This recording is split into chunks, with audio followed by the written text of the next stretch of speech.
So the big question that comes out when a person starts off reading this week's parsha, Parshat Noach, is how righteous was Noach?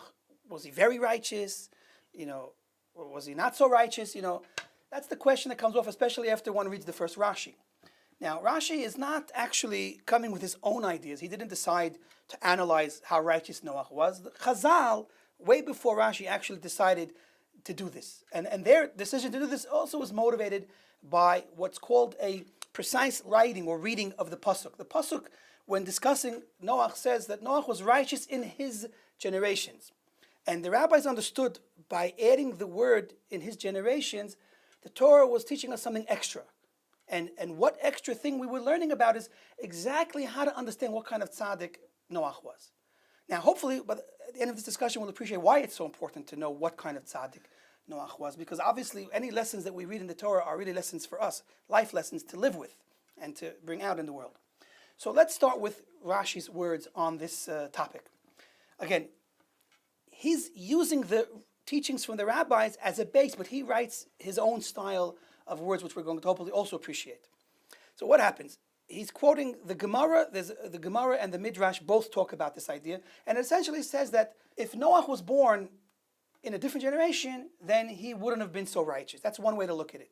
The Torah says that he was righteous in this generation, but in another generation he wouldn't be so righteous. It's decreasing and really, trying to say that even though we talk about him being righteous, it's not so righteous. The other way to look at the pasuk is a praise of Noach. In his generation, surrounded by wicked people, he was so righteous.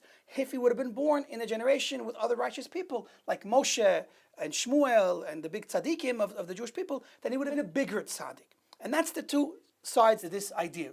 Whether he would have been a bigger tzaddik in the future, or whether in the future his level of righteousness wouldn't have been considered so righteous.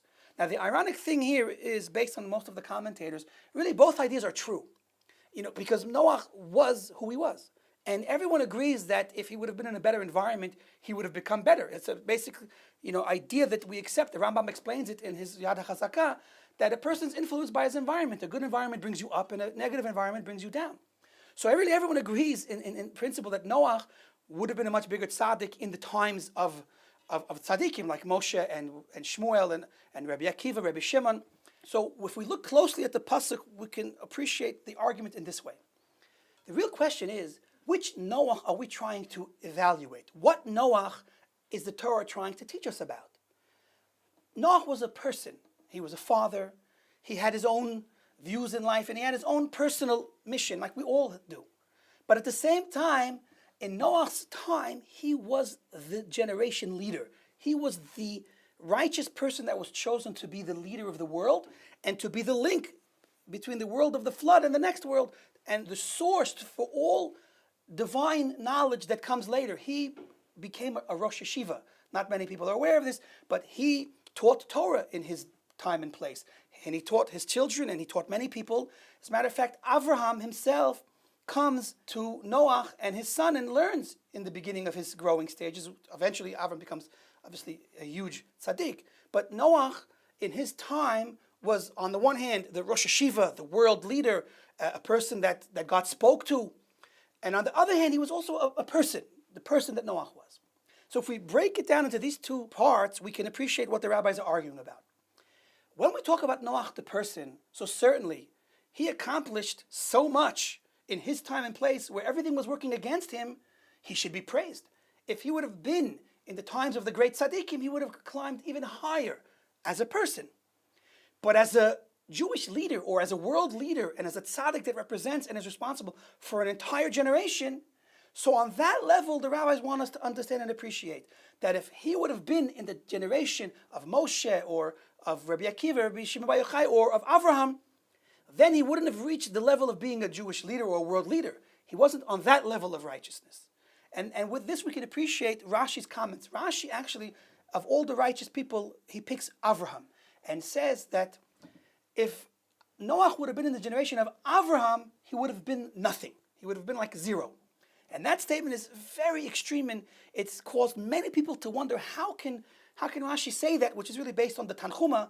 How can we say that if Noach would have been in the time of Avraham, he would have been nothing? The Torah itself says he was a tzaddik. So to appreciate how specifically he would have been nothing compared to Avram, I think a way we can look at it is like this. What was Noach's great advantage? What was his specialty that caused him to become the Rosh Hashiva and even to merit to be Avraham's teacher in the beginning? It's because he came first. And that's unique. That made him the Gadol Hador and the Rosh Hashiva, and Avram was a student by him. Now let's reverse it. Let's imagine that Avram came first. So then Avraham would have rose to be the Gadol Hador and the Rosh Hashiva and the beginning of the Jewish people. And what Noach would have been was essentially one of his Talmidim, one of his students. Now let me ask you, how many students of Avram did we hear about today? How many of them are famous? How many of them has a parsha written about them in the Torah? The answer is none of them. We heard about Eliezer, and that's it. So that's the message that Rashi is bringing out over here, is like this. Noach became this great figure that we study and that we learn about, and he represents one of the leaders of world history from the Torah's perspective. But that's all because he came before Avraham. Had he have been born one generation later, simply after Avram became the teacher and he would have been the student, then we would have not heard a word about Noach. Noach would have been nothing in a sense that we wouldn't have heard about him. He would have not achieved any level of fame and renown. And that is the lesson that Rashi is trying to teach us over here. Now, what we have to appreciate, the deeper lesson for us is this. You know, the rabbis explained to us based on a verse that every generation has its teachers and leaders specifically chosen for them by Hashem. And we have to know, once Avraham is born and once the Jewish people are born, then the Jewish leadership represents very holy neshamot with a specific mission to do the Ratzon of Hashem on the level of the Torah and the 613 mitzvot. Before that, we had a more universal plan, a universal mission of 7 mitzvot that were given to all mankind. And that's a very important difference that we have to make. Noach represents the world leader and the idea of being men of truth, honest, following Hashem's ways, having a peaceful and harmonious society, having laws, courts, doing everything Hashem wants the world to do through the idea of 7 mitzvot b'nei Noach. But once we go one step later to Avraham, Yitzchak, Yaakov, and Moshe, and all the big tzaddikim, now the Am Yisrael has a unique, different role to play. And the Jewish leadership then represents the highest spiritual levels of tzaddikim that we can barely imagine.